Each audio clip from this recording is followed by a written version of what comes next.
Bine ne-am regăsit la emisiunea Călător în România, o emisiune care își propune să cunoască alături de dumneavoastră orașe și zone care merită vizitate. Astăzi mergem în Ocna Sibiului, care este una dintre cele mai apreciate stațiuni turistice din județul Sibiu. Cele 52 de lacuri aflate în această zonă, a căror salinitate este crescută, reprezintă principala atracție. Ce putem vizita aici?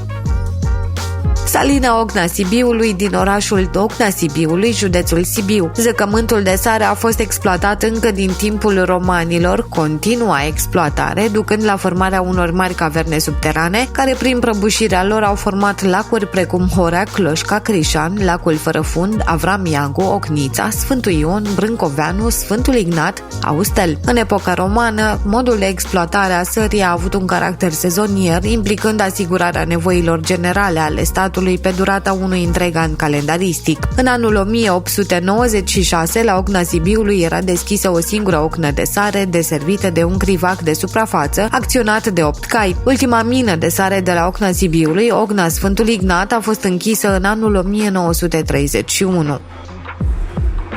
Stațiunea Ocna Sibiului din orașul Ocna Sibiului, județul Sibiu. Denumită și litoralul Ardealului, Ocna Sibiului este o stațiune balneoclimaterică și turistică situată la 15 km de orașul Sibiu, într-o zonă înconjurată de păduri de stejar și cu un sol bogat în minereuri de sare. La intrarea în oraș se află zona balneară cu complexul de tratament și 15 lacuri sărate care s-au format pe locul fostelor saline surpate, unele dintre ele fiind declarate monumente ale naturii. Adâncimile mari ale lacurilor se datorează exploatărilor de sare de tip clopot, iar lacul Avram Iancu, cu o adâncime de 132,5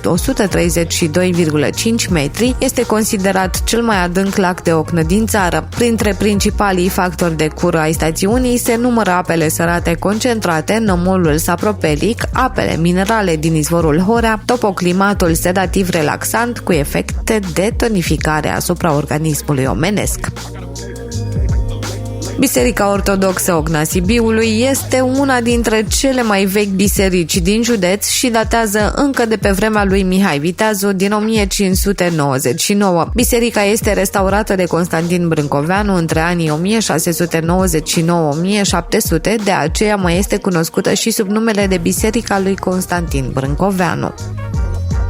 Biserica din Biertan, care și-a conservat foarte bine aspectul inițial, se ridică pe un deal în mijlocul comunei, în centrul văilor transversale, cu margini acoperite de culturi de vițe de vie, porumb și de păduri. Complexul bisericesc și de apărare a fost construit de-a lungul secolelor 15-16 în stilul goticului târziu, cu elemente caracteristice renașterii. Timp de aproape 300 de ani, Biertanul a fost sediul episcopiei evanghelice între 1572 și 1867. Old Town este situată în Piața Mică, în inima centrului istoric, în cea mai veche și romantică piața orașului, într-o clădire monument istoric. Are o vechime de 450 de ani, arcade renascentiste, iar la parterul acesteia se află Muzeul de Istorie a Farmaciei, cea mai veche din Transilvania.